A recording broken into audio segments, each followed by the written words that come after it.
History of Pakistan. Published December the 9th, 2017. Special characters are denoted as follows.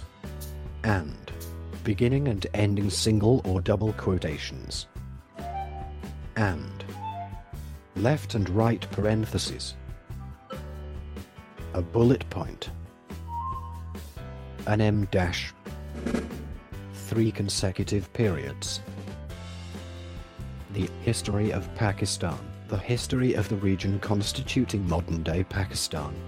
For over 3 millennia, the region has witnessed human activity and one of the world's major civilizations, the Indus Valley Civilization. The trade routes which traverse the Indus Valley linking Central Asia, the Indian subcontinent and the Orient have attracted people from as far as Greece and Mongolia and countless imperial powers, the last being the British Empire. Part 1, History by Chronology and Region. Part 2, Prehistory. Part 2, Prehistory. Chapter 1, Paleolithic Period. The Ruwashan is a Paleolithic site in Upper Punjab. Ruwat Site 55 shows the later occupation dated to around 45,000 years ago. The Sonian is archaeological culture of the Lower Paleolithic, contemporary to the Akoilian. It is named after the Son Valley in the Siwalik Hills, near modern-day Islamabad/Rawalpindi. In Adiyal and Kasala, about 16 kilometers. 9.9 miles. From Rawalpindi, on the bend of the Son River, hundreds of edged pebble tools were discovered. No human skeletons of this age have yet been found. Part 2, Prehistory. Chapter 2, Neolithic Period. Mehergarh is an important Neolithic site discovered in 1974, which shows early evidence of farming and herding, and dentistry. The site dates back to 7000 to 5500 BCE, and is located on the Kachi plain of Balochistan. The residents of Mehergarh lived in mud brick houses, stored grain in granaries, fashioned tools with copper ore, cultivated barley, wheat, jujubes and dates, and herded sheep, goats and cattle. As the civilization progressed, 5500 to 2600 BCE, residents began to engage in crafts, including flint knapping, tanning, bead production, and metal working. The site was occupied continuously until 2600 BCE, when climatic changes began to occur.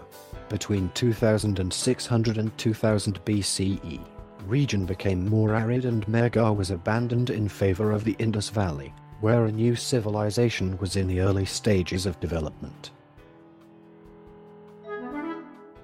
Part 2, Prehistory. Chapter 3, Indus Valley Civilization. Element or table removed. Unsuitable for speech. The Bronze Age in the Indus Valley began around 3300 BCE with the Indus Valley Civilization.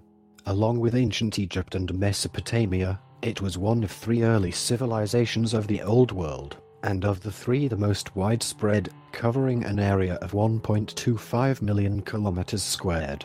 It flourished in the basins of the Indus River, in what is today the Pakistani provinces of Sindh, Punjab and Balochistan, and along a system of perennial, mostly monsoon-fed, rivers that once coursed in the vicinity of the seasonal Ghaggar River in parts of northwest India.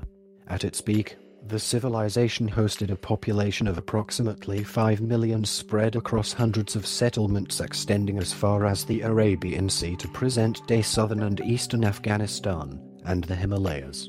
Inhabitants of the ancient Indus River Valley, the Harappans, developed new techniques in metallurgy and handicraft, carnial products, seal carving, and produced copper, bronze, lead, and tin. The mature Indus civilization flourished from about 2600 to 1900 BCE, marking the beginning of urban civilization in the Indus Valley. The civilization included urban centers such as Harappa, Gajranwala and Mohenjo-daro, as well as an offshoot called the Kali culture. 2500 to 2000 BCE. In southern Balochistan, and was noted for its cities built of brick, roadside drainage system, and multi-storied houses. It is thought to have had some kind of municipal organization as well. During the late period of this civilization, signs of a gradual decline began to emerge, and by around 1700 BCE, most of the cities were abandoned. However, the Indus Valley civilization did not disappear suddenly, and some elements of the Indus civilization may have survived. Acidification of this region during the 3rd millennium BCE may have been the initial spur for the urbanization associated with the civilization, but eventually also reduced the water supply enough to cause the civilization's demise, and to scatter its population eastward. The civilization collapsed around 1700 BCE, though the reasons behind its fall are still unknown. Through the excavation of the Indus cities and analysis of town planning and seals, it has been inferred that the civilization had high level of sophistication in its town planning, arts, crafts, and trade. Element or table removed. Unsuitable for speech. Part 3. Early History. Iron Age.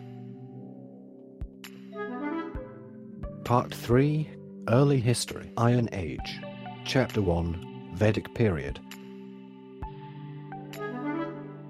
Chapter 1. Vedic Period. Section 1. Indus Valley. The Vedic Period, circa, is postulated to have formed during the Indo-Aryan migration between 1500 BCE to 800 BCE. As Indo-Aryans migrated and settled into the Indus Valley, along with them came their distinctive religious traditions and practices which fused with local culture. The Indo-Aryans' religious beliefs and practices from the Bactria Marjana culture and the native Harappan Indus beliefs of the former Indus Valley civilization eventually gave rise to Vedic culture and tribes. The initial early Vedic culture was a tribal, pastoral society centered in the Indus Valley, of what is today Pakistan. During this period the Vedas, the oldest scriptures of Hinduism, were composed.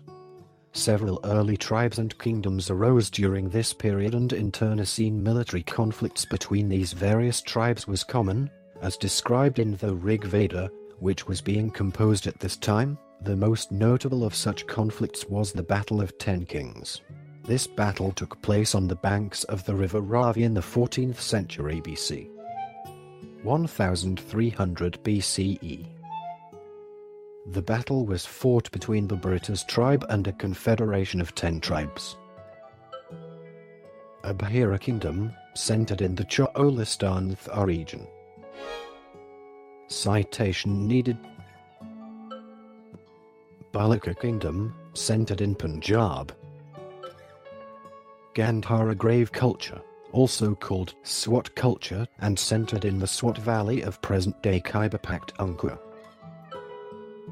Cambodia kingdom, centered in the Hindu Kush region. Kashmir kingdom, centered in present-day Kashmir valley.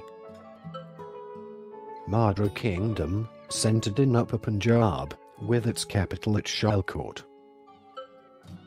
Pauravas, a subclan of Cambodjas.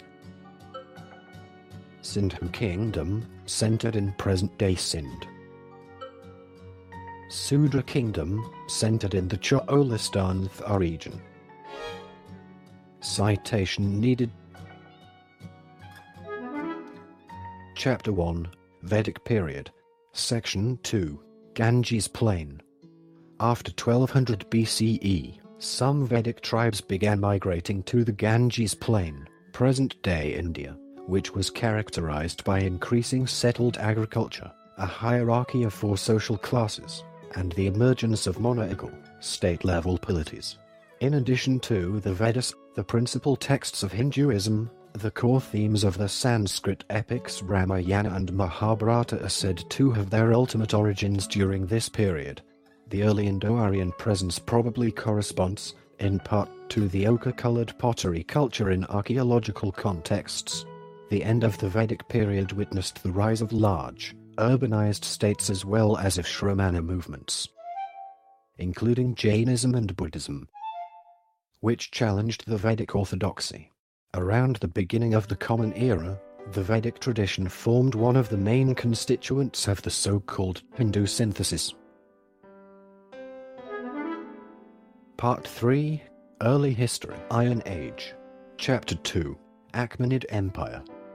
The main Vedic tribes remaining in the Indus Valley by 550 BC were the Kamboja, Sindhu, Taxus of Gandhara, the Madras and Kathas of the river Chenab, Mallas of the river Ravi and Tugras of the river Sutlej. These several tribes and principalities fought against one another to such an extent that the Indus Valley no longer had one powerful Vedic tribal kingdom to defend against outsiders and to wield the warring tribes into one organized kingdom. The area was wealthy and fertile, yet in fighting led misery and despair. King Pushkar Sakti of Gandhara was engaged in power struggles against his local rivals, and as such the Khyber Pass remained poorly defended. King Darius I of the Achaemenid Empire took advantage of the opportunity and planned for an invasion. The Indus Valley was fabled in Persia for its gold and fertile soil, and conquering it had been a major objective of his predecessor Cyrus the Great. In 542 BC, Cyrus had led his army and conquered the Makran coast in southern Balochistan. However, he is known to have campaigned beyond Makran, in the regions of Kalat, Kuastar and Panjga, and lost most of his army in the Jadrojan Desert, speculated today as the Karan Desert. In 518 BC, Darius led his army through the Khyber Pass and southwards in stages, eventually reaching the Arabian Sea coast in Sindh by 516 BC. Under Persian rule, a system of centralized administration, with a bureaucratic system, was introduced into the Indus Valley for the first time. Provinces or satrapy were established with provincial capitals. Gandhara satrapy, established 518 BC with its capital at Pushkalavati. Chasada. Gandhara satrapy was established in the general region of the old Gandhara grave culture, in what is today Khyber Pakhtunkhwa. During Achaemenid rule, the Kharosti alphabet, derived from the one used for Aramaic, the official language of Achaemenids, developed here and remained the national script of Gandhara until 200 AD. Hindush satrapy, established in 518 BC with its capital at Taxila. This satrapy was established in Upper Punjab, presumably in the Potiha Plateau region. Arakosia satrapy, established in 517 BC with its capital at Kandahar. Arakosia was one of the larger provinces covering much of Lower Punjab, southern Khyber Pakhtunkhwa of modern-day Pakistan, and Helmand province of what is today Afghanistan. The inhabitants of Arakosia were referred to as Pakhtuns by ethnicity, and that name may have been in reference to the ethnic Pakhstan. Pashtun tribes. Satyajidya satrapy, established in 516 BC in what is today Sindh. Satyajidya is mentioned for the first time in the Behistun inscription of Darius the Great as one of the provinces in revolt while the king was in Babylon. The revolt was presumably suppressed in 515 BC. The satrapy disappears from sources after 480 BC, possibly being mentioned by another name or included with other regions.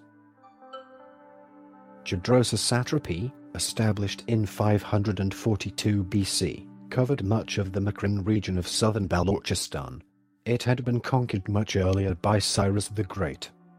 Despite all this, there is no archaeological evidence of Achaemenid control over these regions. Not a single archaeological site that can be positively identified with the Achaemenid Empire has been found anywhere in Pakistan, including at Taxila. What is known about the easternmost satraps and borderlands of the Achaemenid Empire is alluded to in the Darius inscriptions and from Greek sources such as the histories of Herodotus and the later Alexander Chronicles. Aaron, Strabo et al. These sources list 3 Indus Valley tributaries or conquered territories that were subordinated to the Persian Empire and made to pay tributes to the Persian kings: Gandhara, Satyajidya and Hindush. Part 3. Early History. Iron Age. Chapter 3. Ror Dynasty. The Ror dynasty was a Sindhi Buddhist dynasty which ruled much of what is today Sindh, Punjab and northwest India in 450 BC. The Rors ruled from Rory and was built by Daj, Ror Kumar, a Ror Kshatriya.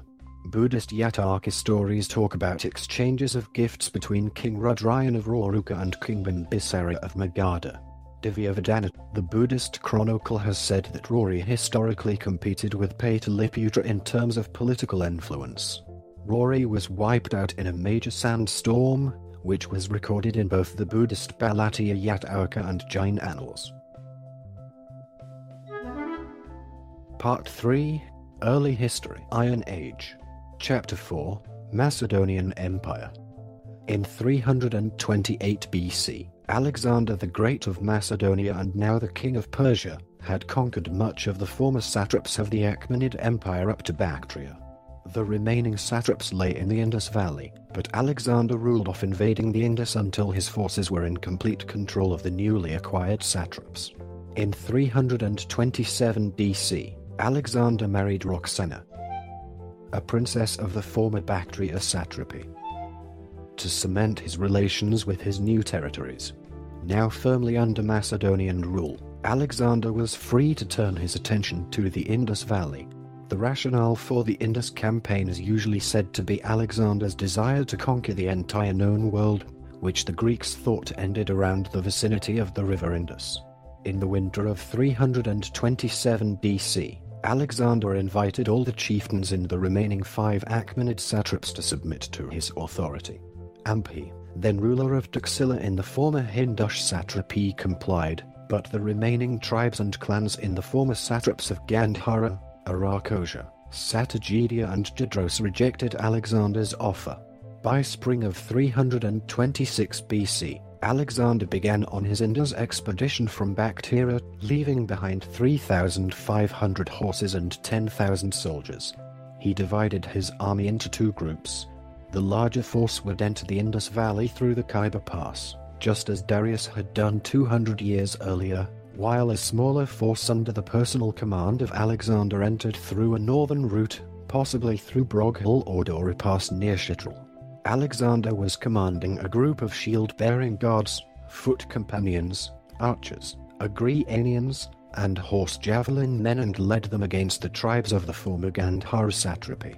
The first tribe they encountered were the Aspazioi tribe of the Kuna Valley, who initiated a fierce battle against Alexander, in which he himself was wounded in the shoulder by a dart. However, the Aspazioi eventually lost and 40,000 people were enslaved. Alexander then continued in a southwestern direction where he encountered the Asakenoi tribe of the Swat and Buna valleys in April 326 BC. The Asakenoi fought bravely and offered stubborn resistance to Alexander and his army in the cities of Ora, Bazira, Barakot, and Masaga. So enraged was Alexander about the resistance put up by the Asakenoi that he killed the entire population of Masaga and reduced its buildings to rubble. Similar slaughters followed in Ora. A similar slaughter then followed at Ora, another stronghold of the Asakenoi. The stories of these slaughters reached numerous Asakenians, who began fleeing to Ornos, a hill fort located between Shangla and Kohistan. Alexander followed close behind their heels and besieged the strategic hill fort, eventually capturing and destroying the fort and killing everyone inside. The remaining smaller tribes either surrendered or, like the Astananoi tribe of Pushkalavati, Charsada, were quickly neutralized, where 38,000 soldiers and 230,000 oxen were captured by Alexander. Eventually Alexander's smaller force would meet with the larger force which had come through the Khyber Pass Metatatuk. With the conquest of Gandhara complete, Alexander switched to strengthening his military supply line, which by now stretched dangerously vulnerable over the Hindu Kush back to Balkan Bactria. After conquering Gandhara and solidifying his supply line back to Bactria, Alexander combined his forces with the king Ampi of Taxila and crossed the river Indus in July 326 BC to begin the Archosa Punjab campaign. His first resistance would come at the river Jhelum near Bhera against King Porus of the Paurava tribe, the famous Battle of the Hydasps. Jhelum between Alexander with Ampi and Porus would be the last major battle fought by him. After defeating King Porus, his battle-weary troops refused to advance into India to engage the army of Nanda dynasty and its vanguard of trampling elephants. Alexander, therefore, proceeded southwest along the Indus Valley. Along the way, he engaged in several battles with smaller kingdoms in Multan and Sindh, before marching his army westward across the Makran Desert towards what is now Iran. In crossing the desert, Alexander's army took enormous casualties from hunger and thirst, but fought no human enemy. They encountered the fish-eaters, or Ichthyofagi, primitive people who lived on the Makran coast, who had matted hair, no fire, no metal, no clothes, lived in huts made of whale bones, and ate raw seafood. Alexander founded several new settlements in Gandhara, Punjab and Sindh, and nominated officers as satraps of the new provinces. In Gandhara, Oxyartes was nominated to the position of satrap by Alexander in 326 BC. In Sindh, Alexander nominated his officer Python as satrap in 325 BC, a position he would hold for the next 10 years. In Punjab, Alexander initially nominated Philip as satrap from 327 BC to 326 BC. In 326 BC, he nominated Eudemus and Taxiles as joint satraps until 323 BC when Eudemus resigned, leaving Taxiles as satrap until 321 BC. Porus of Jhelum then became satrap of Punjab. In Jadrosa, Sibirtius was nominated as satrap in 323 BC and remained so until 303 BC. When Alexander died in 323 BCE, he left behind an expansive empire stretching from Greece to the Indus River. The empire was put under the authority of Perdiccas, and the territories were divided among Alexander's generals, the Diadochi, who thereby became satraps of the new provinces. However, the satraps of the Indus Valley largely remained under the same leaders while conflicts were brewing in Egypt and Mesopotamia.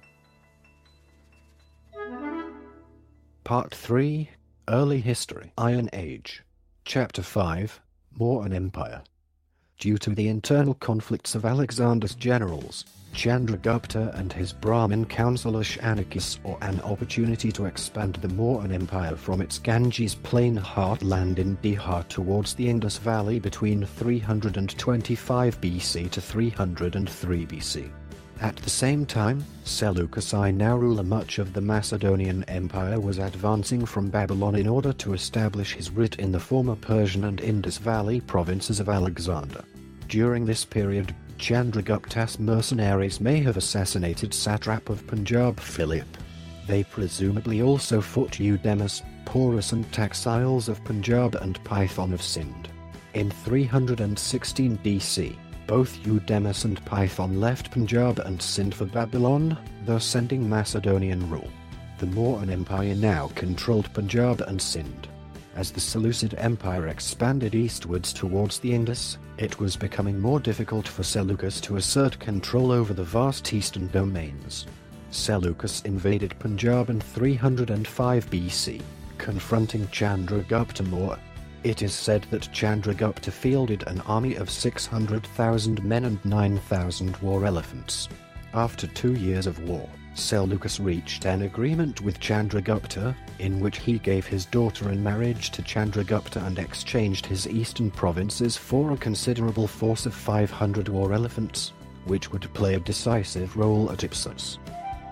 301 BC. Strabo, in his Geographica, wrote, quote, He Seleucus crossed the Indus and waged war with More who dwelt on the banks of that stream, until they came to an understanding with each other and contracted a marriage relationship.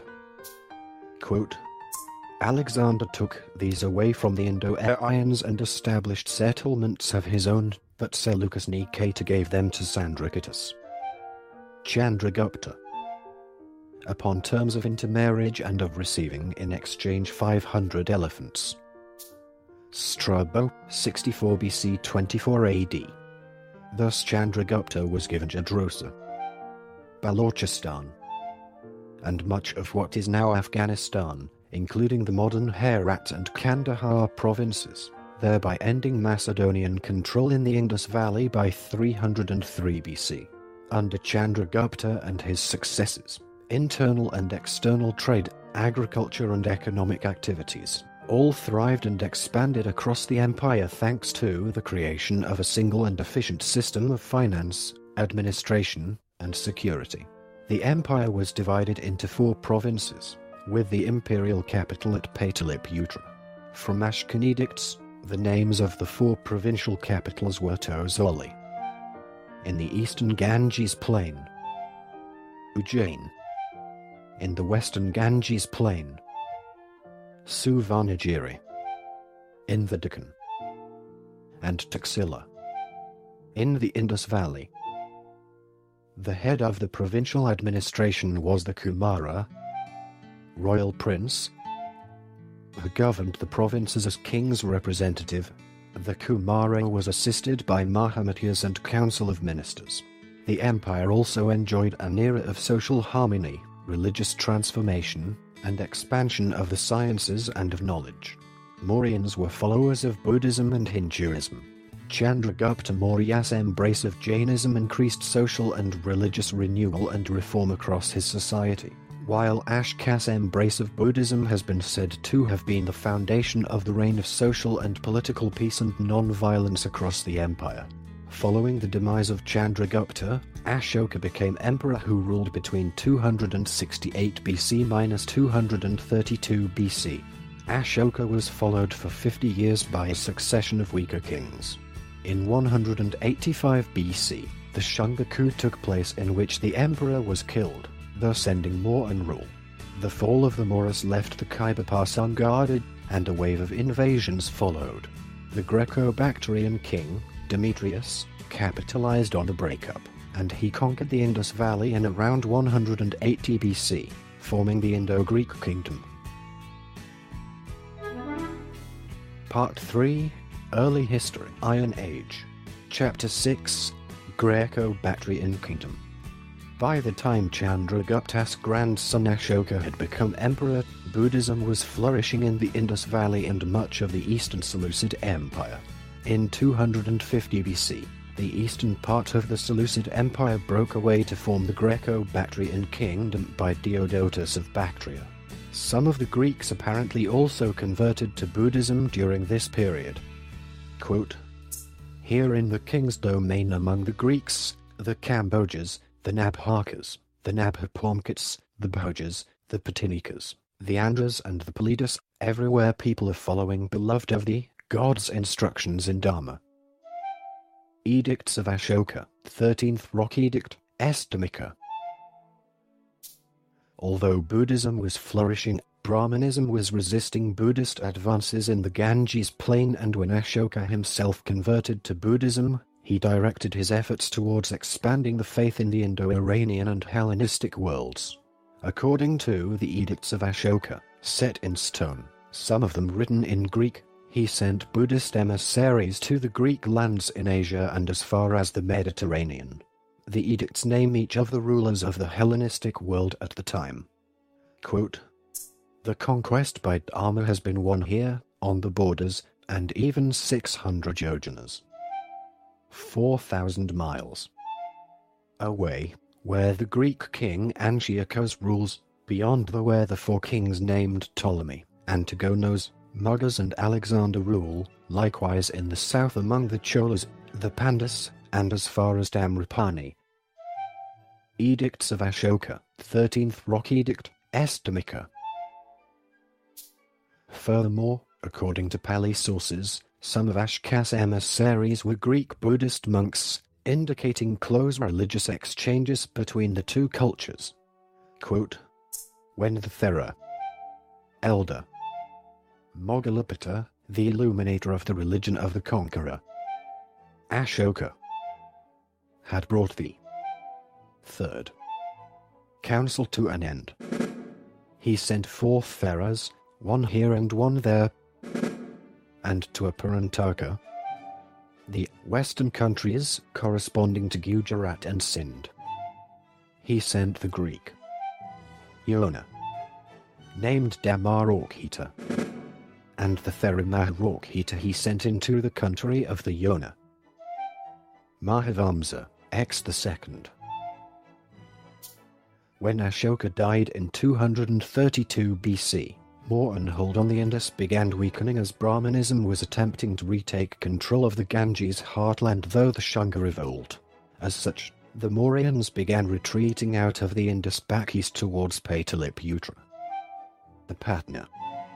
To protect the imperial capital, this left most of the Indus Valley unguarded and most importantly left the Khyber Pass open to invasion. In 230 BC, Euthydemus overthrew Diodotus to establish himself as king. The Greco-Bactrians were allied with the Mauryans and had kept close relations with Ashoka. Following the collapse of the Mauryans, the first Brahmin emperor of the Shunga Empire, Pushyamitra Shunga, is believed to have persecuted Buddhists and contributed to a resurgence of Brahmanism that forced Buddhism outwards to Kashmir, Gandhara and Bactria. Buddhist scriptures such as the Asokavadana, account of the Divyavadana, and ancient Tibetan historian Taranatha have written about persecution of Buddhists. Pushyamitra is said to have burned down Buddhist monasteries, destroyed stupas, massacred Buddhist monks and put rewards on their heads, but some consider these stories as probable exaggerations. The Shunga revolt was viewed as a persecution of Buddhists by Euthydemus. Demetrius, the son of Euthydemus, invaded the Indus Valley in 180 BC. Historians now suggest that the invasion was intended to show their support for the Mauryans and thus, the Indo-Greek kingdom was established in 170 BC, in order to prevent the Shungas from advancing the Indus Valley. Part 4, Classical Period, Middle Kingdoms. Part 4, Classical Period, Middle Kingdoms. Chapter 1, Indo-Greek Kingdom. The Indo-Greek Menandri reigned 155 to 130 BCE.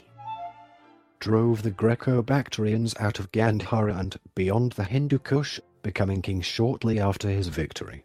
His territories covered Panjshir and Kapisa in modern Afghanistan and extended to the Punjab region, with many tributaries to the south and east, possibly as far as Mathura, the capital Sagala, modern Sialkot. Prospered greatly under Menander's rule, and Menander is one of the few Bactrian kings mentioned by Greek authors. The classical Buddhist text Milinda-Panna praises Menander, saying there was none equal to Milinda in all India.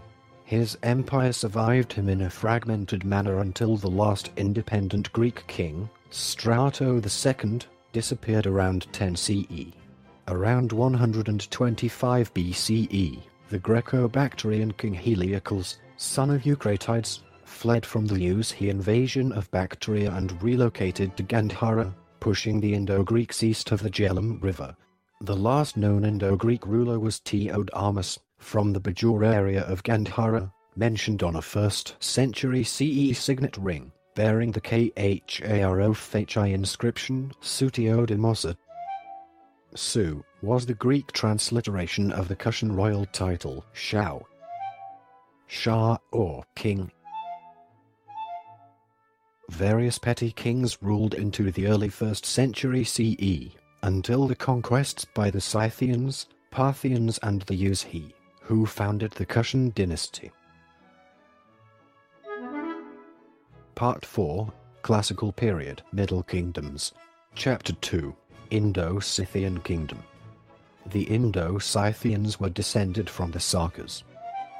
Scythians, who migrated from southern Central Asia into Pakistan and Arachosia from the middle of the 2nd century BCE to the 1st century BCE. They displaced the Indo-Greeks and ruled a kingdom that stretched from Gandhara to Mathura. The power of the Saka rulers started to decline in the 2nd century CE after the Scythians were defeated by the South Indian Emperor Gautamiputra Satakani of the Satavahana dynasty. Later the Saka kingdom was completely destroyed by Chandragupta II of the Gupta Empire from eastern India in the 4th century. Part 4, Classical Period, Middle Kingdoms. Chapter 3, Indo-Parthian Kingdom. The Indo-Parthian kingdom was ruled by the Gondopharid dynasty, named after its eponymous first ruler Gondophares. They ruled parts of present-day Afghanistan, Pakistan, and northwestern India, during or slightly before the 1st century AD. For most of their history, the leading Gondopharid kings held Taxila in the present Punjab province of Pakistan as their residence, but during their last few years of existence the capital shifted between Kabul and Peshawar. These kings have traditionally been referred to as Indo-Parthians, as their coinage was often inspired by the Arsasid dynasty, but they probably belonged to a wider groups of Iranic tribes who lived east of Parthia proper, and there is no evidence that all the kings who assumed the title Gondophares, which means holder of glory, were even related. Christian writings claim that the Apostle St. Thomas, an architect and skilled carpenter, had a long sojourn in the court of King Gondophares, had built a palace for the king at Taxila and had also ordained leaders for the church before leaving for Indus Valley in a chariot, for sailing out to eventually reach Malabar coast. Part 4, Classical Period, Middle Kingdoms. Chapter 4, Kushan Empire. The Kushan Empire expanded out of what is now Afghanistan into the northwest of the subcontinent under the leadership of their first emperor, Kugjula Kadphises, about the middle of the 1st century CE. They came of an Indo-European language-speaking Central Asian tribe called the Yuzhi, a branch of which was known as the Kushans. By the time of his grandson, Kanishka the Great, the empire spread to encompass much of Afghanistan, and then the northern parts of the Indian subcontinent at least as far as Saqqeta and Sarnath Varanasi. Benas. Emperor Kanishka was a great patron of Buddhism. However, as Kushans expanded southward, the deities of their later coinage came to reflect its new Hindu majority. They played an important role in the establishment of Buddhism in India and its spread to Central Asia and China. Historian Vincent Smith said about Kanishka, quote, "He played the part of a second Ashoka in the history of Buddhism." The empire linked the Indian Ocean maritime trade with the commerce of the Silk Road through the Indus Valley, encouraging long-distance trade, particularly between China and Rome. The Kushans brought new trends to the budding and blossoming Gandhara art, which reached its peak during Kushan rule. H.G. Rowlandson commented, quote, "The Kushan period is a fitting prelude to the age of the Guptas." By the 3rd century, their empire in India was disintegrating and their last known great emperor was Vasudeva I.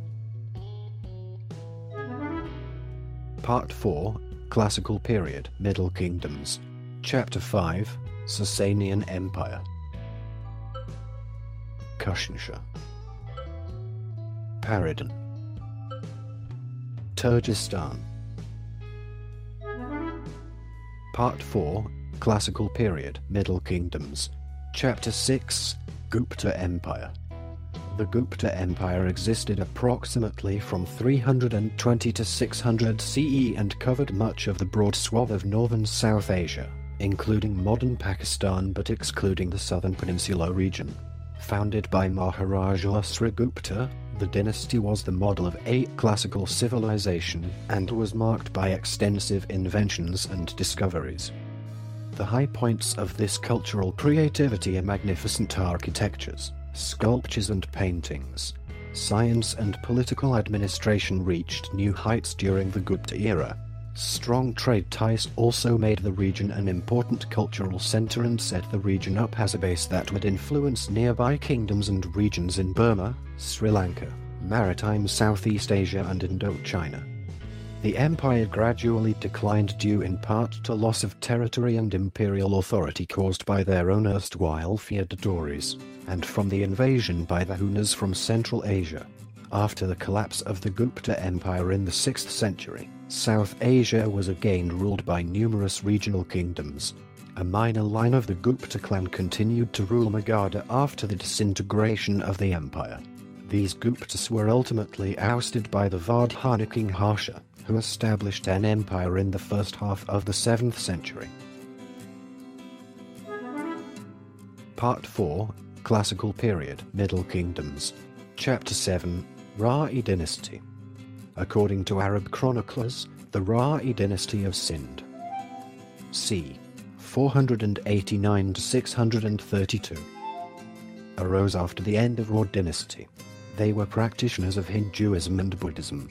At the time of Ra'i Devadija, influence of the Ra'i state extended from Kashmir in the east, Makran and Tibal, Karachi, Port in the south, Kandahar, Sistan, Suleiman, Ferdin and Kekanan hills in the north.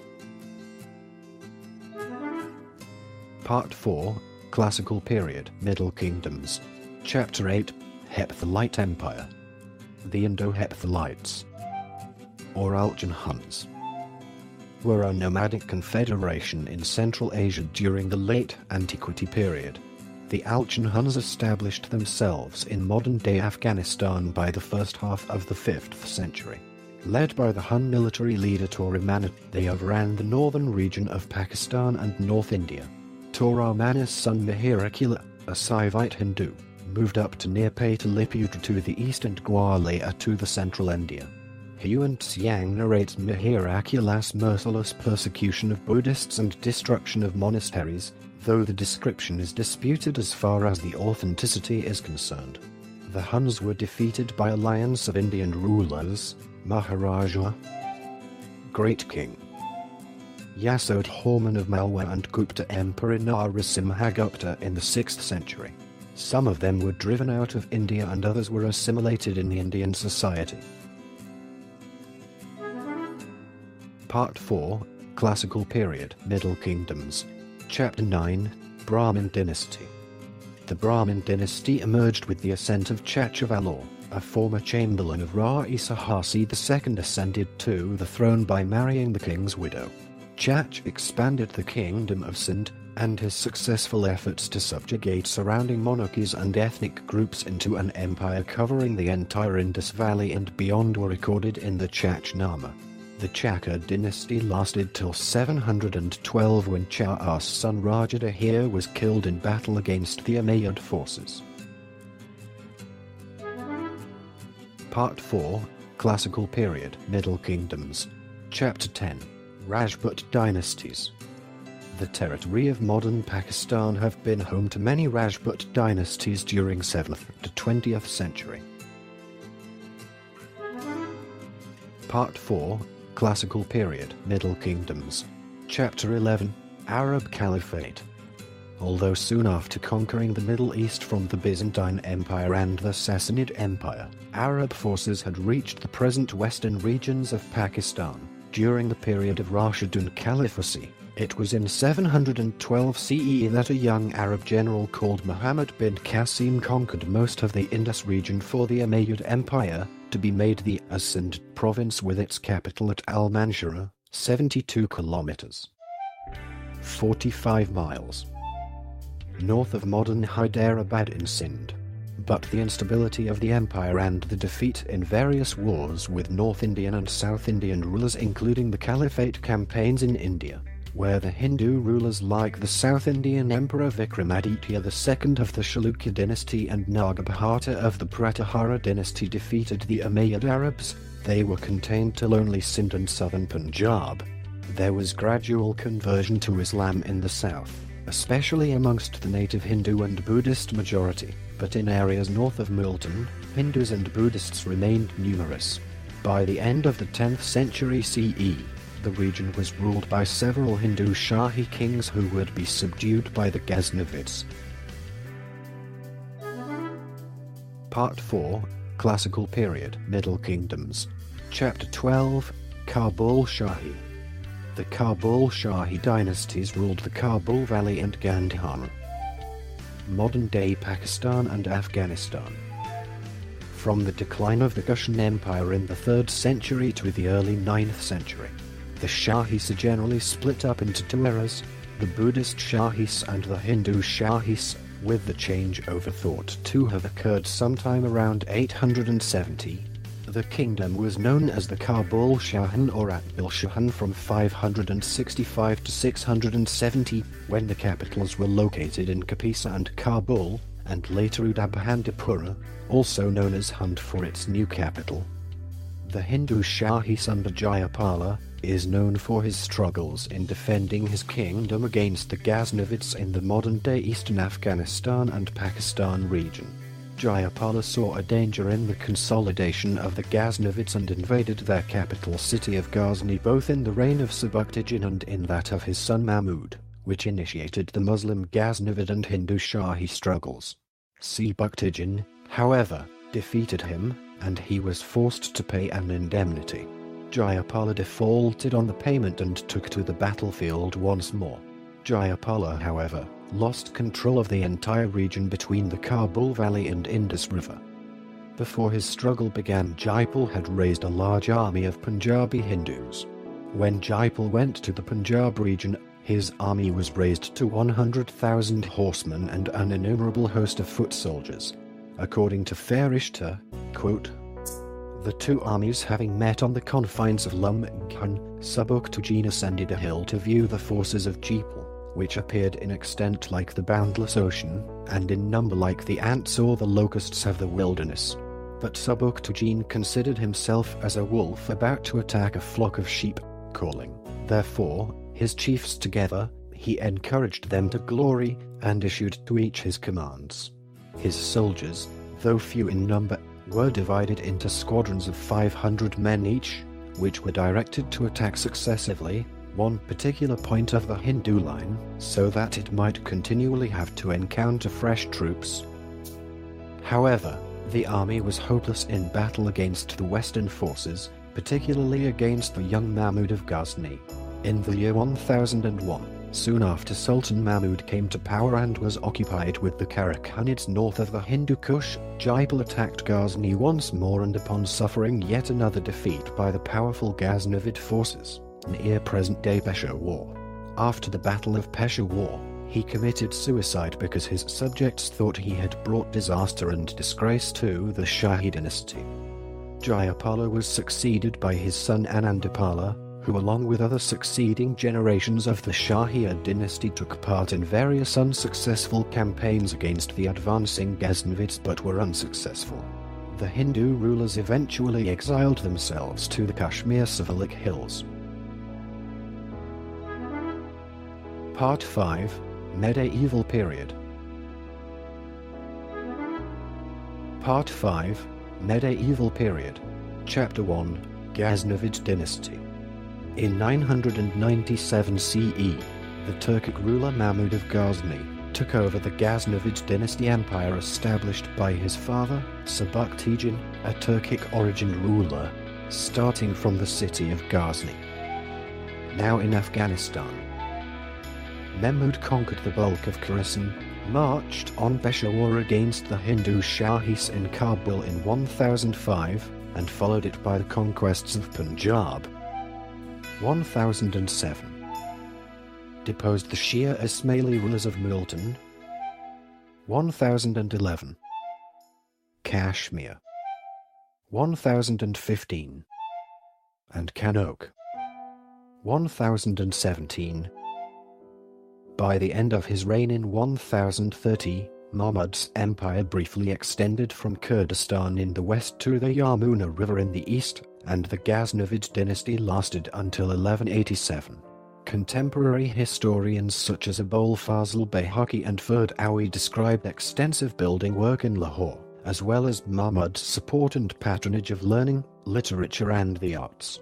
Mahmud's successors, known as the Ghaznavids, ruled for 157 years. Their kingdom gradually shrank in size and was racked by bitter succession struggles. The Hindu Rajput kingdoms of western India reconquered the eastern Punjab, and by the 1160s, the line of demarcation between the Ghaznavid state and the Hindu kingdoms approximated to the present-day boundary between India and Pakistan. The Ghurid Empire of central Afghanistan occupied Ghazni around 1160, and the Ghaznavid capital was shifted to Lahore. Later Muhammad Ghori conquered the Ghaznavid kingdom, occupying Lahore in 1187. Part 5, Medieval Period. Chapter 2, Sumra Dynasty. The Rajput Sumra dynasty replaced the Arab Habari dynasty in the 10th century. The dynasty lasted until the mid-13th century. The Sumras are one of the longest-running dynasties in the history of Sindh, lasting 325 years. Part 5, Medieval Period. Chapter 3, Delhi Sultanate. In 1160, Muhammad Ghori, a Turkic ruler, conquered Ghazni from the Ghaznavids and became its governor in 1173. He for the first time named Sindh Tambade Gata, roughly translated as the Red Passage. He marched eastwards into the remaining Ghaznavid territory and Gujarat in the 1180s, but was rebuffed by Gujarat's Hindu Chalukya Solanki rulers. In 1186–87, he conquered Lahore, bringing the last of Ghaznavid territory under his control and ending the Ghaznavid Empire. Muhammad Ghori's successors established the Delhi Sultanate. The Turkic origin Mamluk dynasty. Mamluk means owned and referred to the Turkic youths bought and trained as soldiers who became rulers throughout the Islamic world. Seized the throne of the Sultanate in 1211. Several Central Asian Turkic and Alodhi Pashtun dynasty ruled their empires from Delhi, the Mamluk. 1211–90. The Khalji. 1290–1320. The Tughlaq. 1320–1413. The Sayyid. 1414–1451. And the Lodhi. 1451–1526. Although some kingdoms remained independent of Delhi in Gujarat, Malwa, Central India, Bengal and Deccan, almost all of the Indus plain came under the rule of these large sultanates. The sultans, emperors of Delhi enjoyed cordial relations with rulers in the Near East but owed them no allegiance. While the sultans ruled from urban centers, their military camps and trading posts provided the nuclei for many towns that sprang up in the countryside. Close interaction with local populations led to cultural exchange, and the resulting Indo-Islamic fusion has left a lasting imprint and legacy in South Asian architecture, music, literature, lifestyle and religious customs. In addition, the language of Urdu, literally meaning horde or camp in various Turkic dialects, but more likely city in the South Asian context, was born during the Delhi Sultanate period, as a result of the mingling of speakers of native Prakrits, Persian, Turkish and Arabic languages. Perhaps the greatest contribution of the Sultanate was its temporary success in insulating South Asia from the Mongol invasion from Central Asia in the 13th century. Nonetheless, the Sultans eventually lost Afghanistan and western Pakistan to the Mongols. See the Ilkhanate dynasty. The Sultanate declined after the invasion of Emperor Timur, who founded the Timurid Empire, and was eventually conquered in 1526 by the Mughal Emperor Babur. The Delhi Sultanate and later Mughal Empire attracted Muslim refugees, nobles, technocrats, bureaucrats, soldiers, traders, scientists, architects, artisans, teachers, poets, artists, theologians and Sufis from the rest of the Muslim world, and they migrated and settled in South Asia.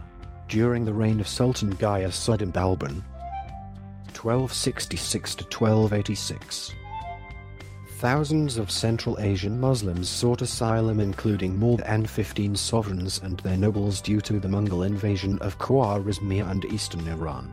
At the court of Sultan Iltutmish in Delhi, the first wave of these Muslim refugees escaping from the Central Asian genocide by the Mughal armies of Genghis Khan brought administrators from Iran, painters from China, theologians from Samarkand, Nishapur and Bukhara, divines and saints from the rest of Muslim world, craftsmen and men and maidens from every region, notably doctors adept in Greek medicine and philosophers from everywhere. Part 5, Medieval Period. Chapter 4, Mughal Invasions.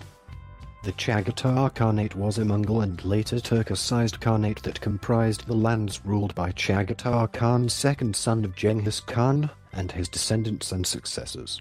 Initially it was a part of the Mughal Empire, but it became a functionally separate Khanate with the fragmentation of the Mughal Empire after 1259. The Ilkhanate was established as a Khanate that formed the southwestern sector of the Mughal Empire, ruled by the Mughal house of Hulagu Ilk Khanate, that reached from Afghanistan and western Pakistan to Turkey.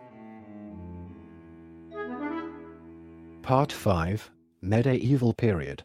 Chapter 5, Samad Dynasty.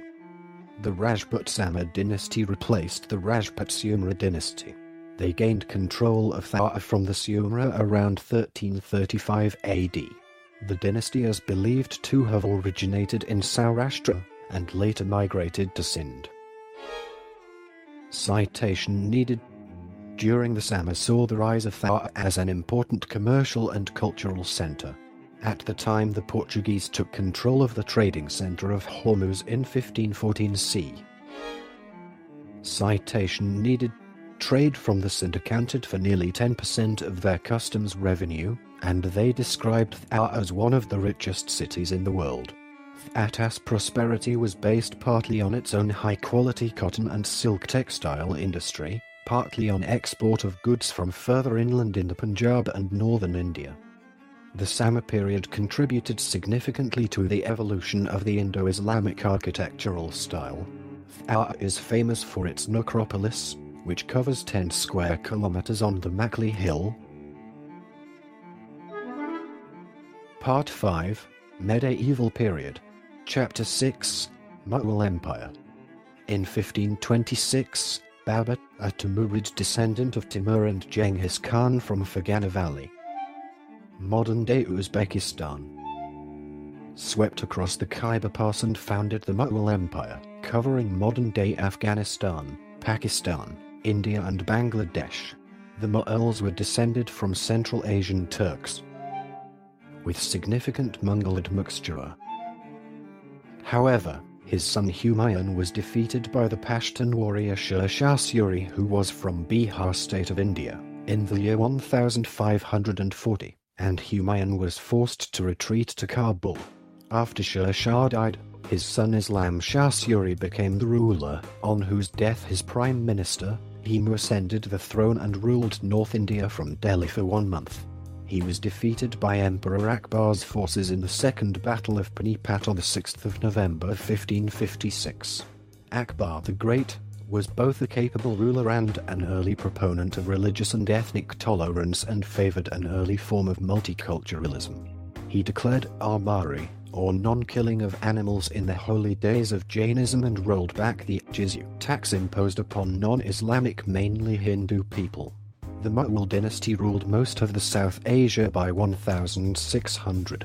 The Mughal emperors married local royalty and allied themselves with local Maharajas.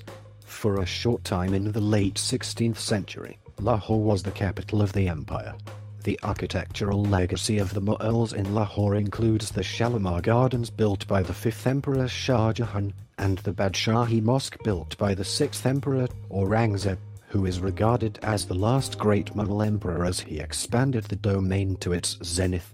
After his demise, different regions of modern Pakistan began asserting independence.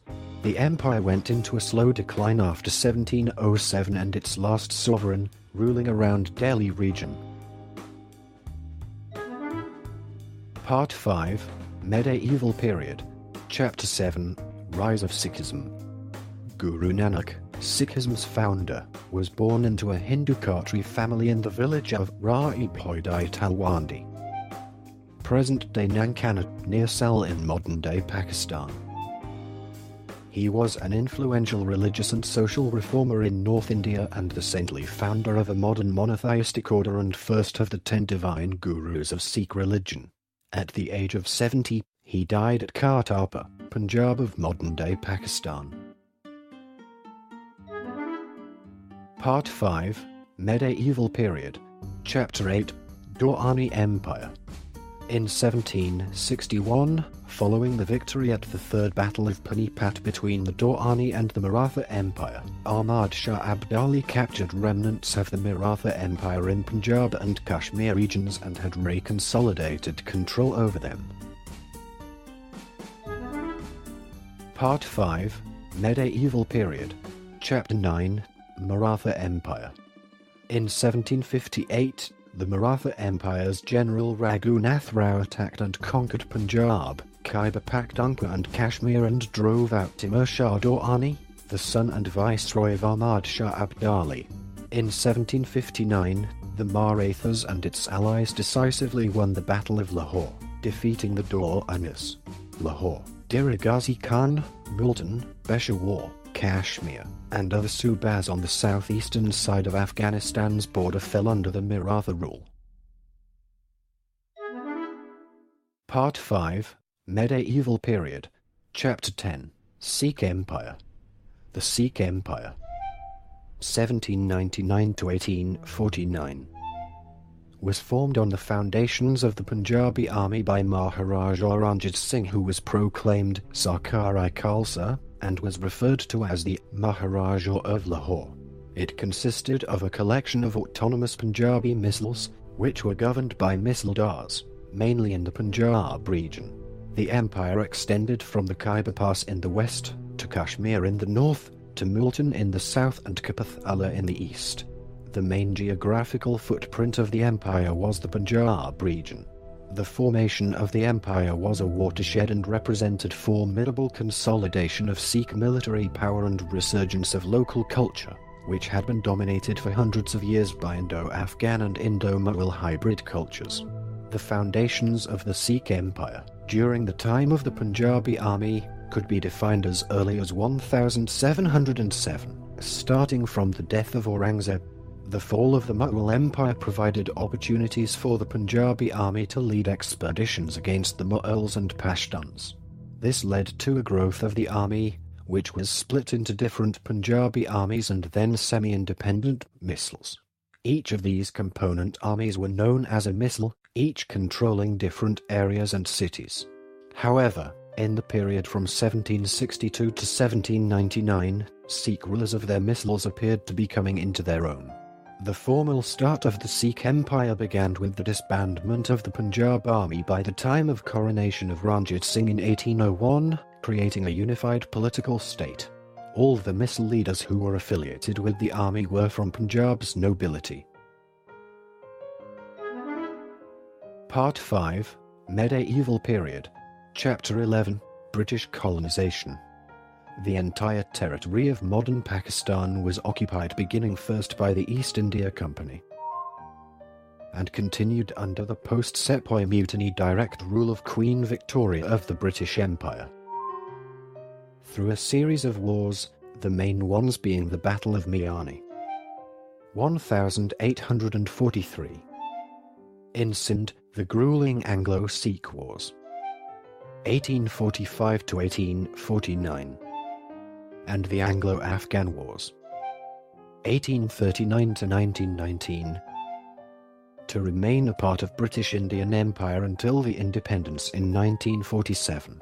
The physical presence of the British was minimal. They employed divide and rule political strategy to remain in power. The administrative units of British India under the tenancy or the sovereignty of either the East India Company or the British Crown lasted between 1612 and 1947. Part 6, Independence Movement. Part 6, Independence Movement. Chapter 1, Early period of Pakistan movement. In 1877, Syed Amir Ali had formed the Central National Mohammedan Association to work towards the political advancement of the Indian Muslims, who had suffered grievously in 1857, in the aftermath of the failed Sepoy mutiny against the East India Company. The British were seen as foreign invaders. But the organization declined towards the end of the 19th century. In 1885, the Indian National Congress was founded as a forum, which later became a party, to promote a nationalist cause. Although the Congress attempted to include the Muslim community in the struggle for independence from the British rule, and some Muslims were very active in the Congress, the majority of Muslim leaders did not trust the party. A turning point came in 1900 when the British administration in the United Provinces of Agra and Oudh acceded to Hindu demands and made Hindi, the version of the Hindustani language written in the Devanagari script, the official language. The proselytization conducted in the region by the activists of a new Hindu reformist movement also stirred Muslims' concerns about their faith. Eventually, the Muslims feared that the Hindu majority would seek to suppress the rights of Muslims in the region following the departure of the British. Part 6. Independence Movement. Chapter 2. Muslim League.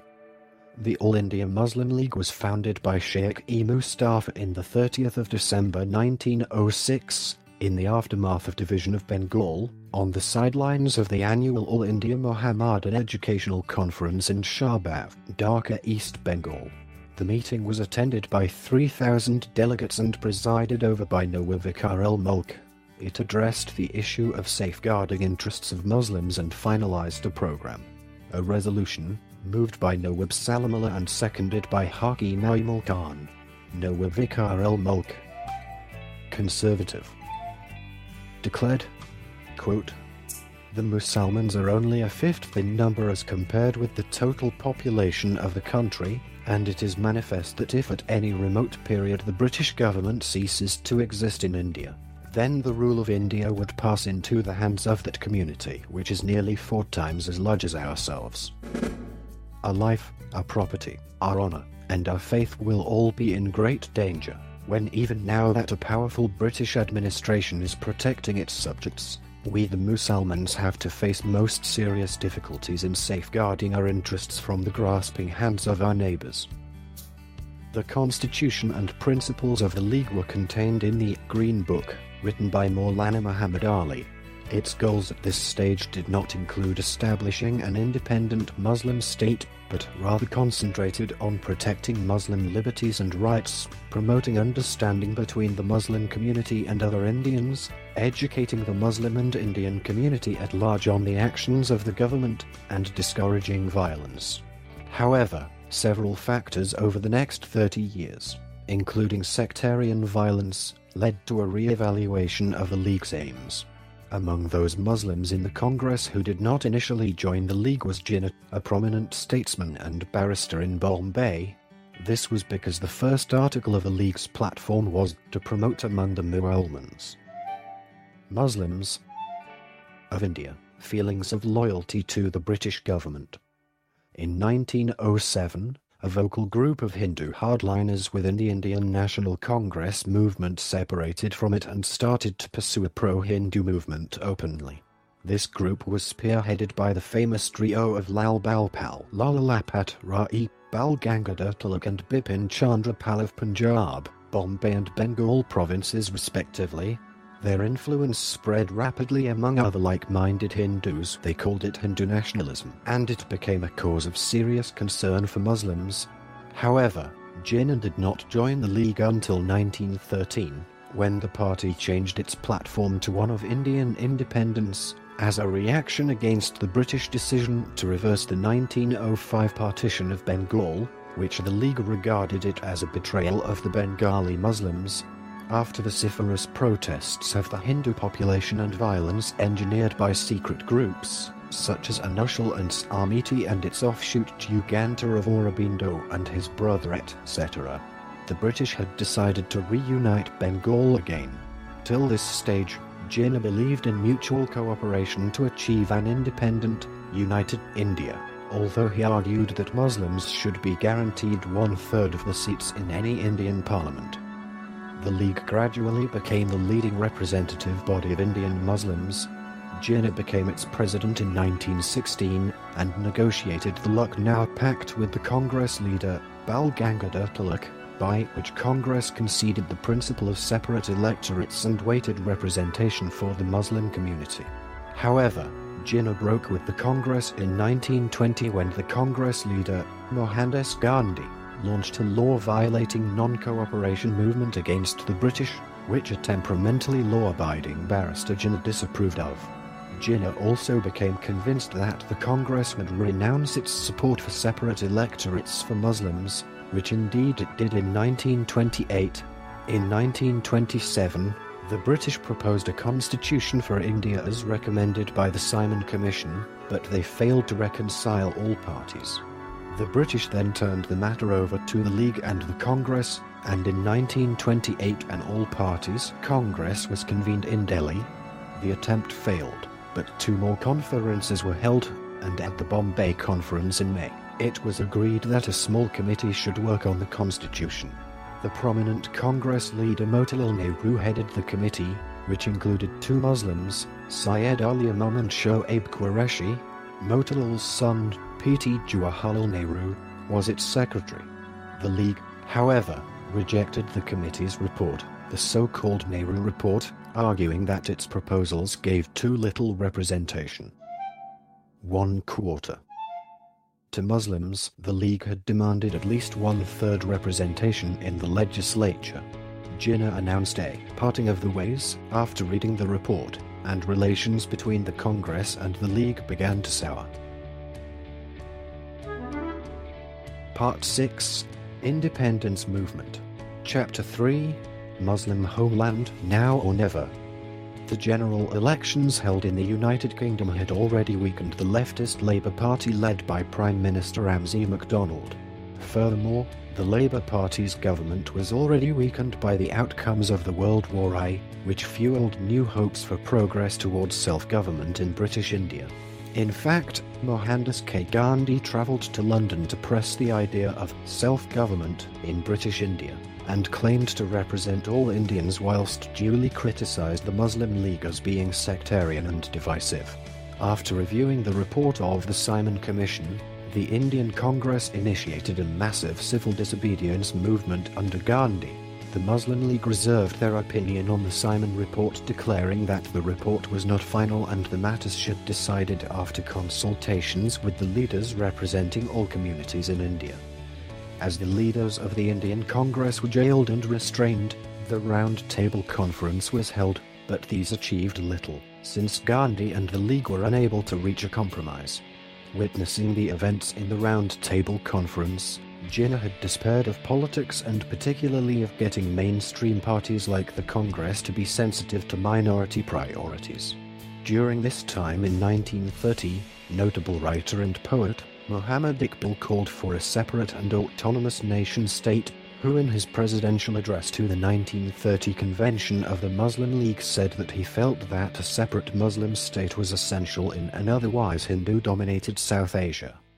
The name of the nation-state was coined by the Cambridge University's political science student and Muslim nationalist Rahmat Ali, and was published on the 28th of January 1933 in the pamphlet Now or Never. After coining the name of the nation-state, Ali noticed that there is an acronym formed from the names of the homelands of Muslims in northwest India. P for Punjab. A for Afghania, now known as Khyber Pakhtunkhwa. K for Kashmir. S for Sindh. Dan for Balochistan, thus forming Pakistan. After the publication of the pamphlet, the Hindu press vehemently criticized it, and the word Pakistan used in it. Thus this word became a heated topic of debate. With the addition of an I to improve the pronunciation, the name of Pakistan grew in popularity and led to the commencement of the Pakistan movement, and consequently the creation of Pakistan. In Urdu and Persian languages, the name encapsulates the concept of Pak, pure, and Stan, land, and hence a pure land. In 1935, the British government proposed to hand over substantial power to elected Indian provincial legislatures, with elections to be held in 1937. After the elections, the League took office in Bengal and Punjab, but the Congress won office in most of the other provinces, and refused to devolve power with the League in provinces with large Muslim minorities, citing technical difficulties. Meanwhile, Muslim ideologues for independence also felt vindicated by the presidential address of V.D. Savarkar at the 19th session of the famous Hindu nationalist party Hindu Mahasabha in 1937. In it, this legendary revolutionary, popularly called Veer Savarkar and known as the iconic father of the Hindu fundamentalist ideology, propounded the seminal ideas of his two-nation theory or ethnic exclusivism, which influenced Jinnah profoundly. Part 6. Independence Movement. Chapter 4. 1940 Resolution. In 1940, Jinnah called a general session of the Muslim League in Lahore to discuss the situation that had arisen due to the outbreak of the World War II and the government of India joining the war without consulting Indian leaders. The meeting was also aimed at analyzing the reasons that led to the defeat of the Muslim League in the general election of 1937 in the Muslim-majority provinces. In his speech, Jinnah criticized the Indian Congress and the nationalists, and espoused the two-nation theory and the reasons for the demand for separate homelands. Sikandar Hayat Khan, the Chief Minister of Punjab, drafted the original resolution, but disavowed the final version that had emerged after protracted redrafting by the Subject Committee of the Muslim League. The final text unambiguously rejected the concept of a united India because of increasing interreligious violence and recommended the creation of independent states. The resolution was moved in the general session by Shir Bangla Bengali nationalist Akif Haq, the Chief Minister of Bengal, supported by Chaudhry Khaliluzzaman and other leaders, and was adopted on the 23rd of March 1940. The resolution read as follows. Quote, "No constitutional plan would be workable or acceptable to the Muslims unless geographical contiguous units are demarcated into regions which should be so constituted with such territorial readjustments as may be necessary. That the areas in which the Muslims are numerically in majority as in the northwestern and eastern zones of India should be grouped to constitute independent states in which the constituent units shall be autonomous and sovereign. That adequate, effective and mandatory safeguards shall be specifically provided in the Constitution for minorities in the units and in the regions for the protection of their religious, cultural, economic, political, administrative and other rights of the minorities, with their consultation. Arrangements thus should be made for the security of Muslims where they were in a minority." Part 6. Independence Movement. Chapter 5. Final phase of the Pakistan movement. Important leaders in the Muslim League highlighted that Pakistan would be a new Medina, in other words the second Islamic state established after the Prophet Muhammad's creation of an Islamic state in Medina.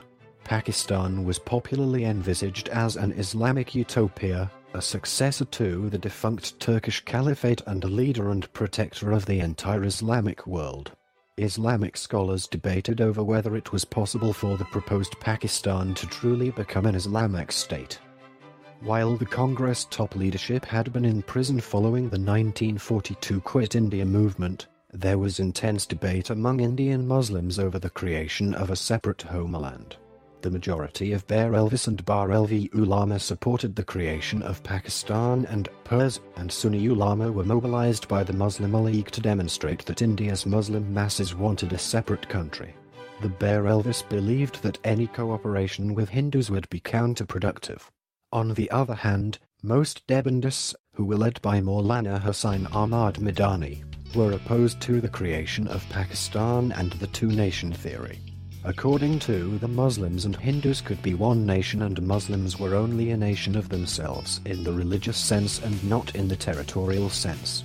At the same time, some Deobandi ulama such as Maulana Ashraf Ali Thanvi, Mufti Muhammad Shafi and Maulana Shabir Ahmad Usmani were supportive of the Muslim League's demand to create a separate Pakistan. Muslims who were living in provinces where they were demographically a minority, such as the United Provinces where the Muslim League enjoyed popular support, were assured by Jinnah that they could remain in India, migrate to Pakistan or continue living in India but as Pakistani citizens. The Muslim League had also proposed the hostage population theory. According to this theory, the safety of India's Muslim minority would be ensured by turning the Hindu minority in the proposed Pakistan into a hostage population who would be visited by retributive violence if Muslims in India were harmed. In the Constituent Assembly elections of 1946, the Muslim League won 425 out of 496 seats reserved for Muslims, polling 89.2% of total votes. The Congress had hitherto refused to acknowledge the Muslim League's claim of being the representative of Indian Muslims but finally acquiesced to the League's claim after the results of this election. The Muslim League's demand for Pakistan had received overwhelming popular support from India's Muslims, especially those Muslims who were living in provinces such as UP where they were a minority. The British had neither the will, nor the financial resources or military power, to hold India any longer, but they were also determined to avoid partition, and for this purpose they arranged the Cabinet Mission Plan. According to this plan, India would be kept united but would be heavily decentralized with separate groupings of Hindu and Muslim majority provinces. The Muslim League accepted this plan as it contained the essence of Pakistan, but the Congress rejected it. After the failure of the Cabinet Mission Plan, Jinnah called for Muslims to observe Direct Action Day to demand the creation of a separate Pakistan. The Direct Action Day morphed into violent riots between Hindus and Muslims in Calcutta. The riots in Calcutta were followed by intense communal rioting between Hindus and Muslims in Noakhali, Bihar, Garmachwar and Rawalpindi. The British Prime Minister Attlee appointed Lord Louis Mountbatten as India's last viceroy to negotiate the independence of Pakistan and India and immediate British withdrawal. British leaders, including Mountbatten, did not support the creation of Pakistan but failed to convince Jinnah otherwise. Mountbatten later confessed that he would most probably have sabotaged the creation of Pakistan had he known that Jinnah was dying of tuberculosis. In early 1947, the British had announced their desire to grant India its independence by June 1948. However, Lord Mountbatten decided to advance the date. In a meeting in June, Nehru and Abul Kalam Azad representing the Congress, Jinnah representing the Muslim League, B.R. Ambedkar representing the untouchable community, and Master Tara Singh representing the Sikhs, agreed to partition India along religious lines. Part 6. Independence Movement. Chapter 6. Independence from the British Empire. On the 14th of August 1947, 27th of Ramadan in 1366 of the Islamic calendar, Pakistan gained independence.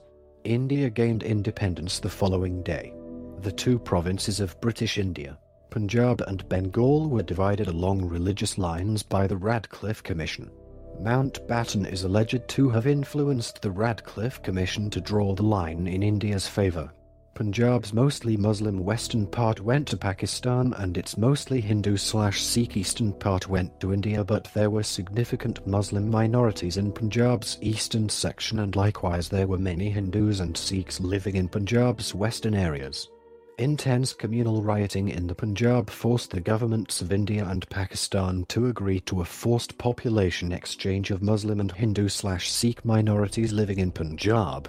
After this population exchange, only a few thousand low-caste Hindus remained in Pakistan's side of Punjab and only a tiny Muslim population remained in the town of Malakotla in India's part of Punjab. Political scientist Ishaq Ahmed says that although Muslims started the violence in Punjab, by the end of 1947 more Muslims had been killed by Hindus and Sikhs in East Punjab than the number of Hindus and Sikhs who had been killed by Muslims in West Punjab. More than 10 million people migrated across the new borders, and between 200,000 to 2 million people died in the spate of communal violence in the Punjab in what some scholars have described as a retributive genocide between the religions. The Pakistani government claimed that 50,000 Muslim women were abducted and raped by Hindu and Sikh men, and similarly the Indian government claimed that Muslims abducted and raped 33,000 Hindu and Sikh women.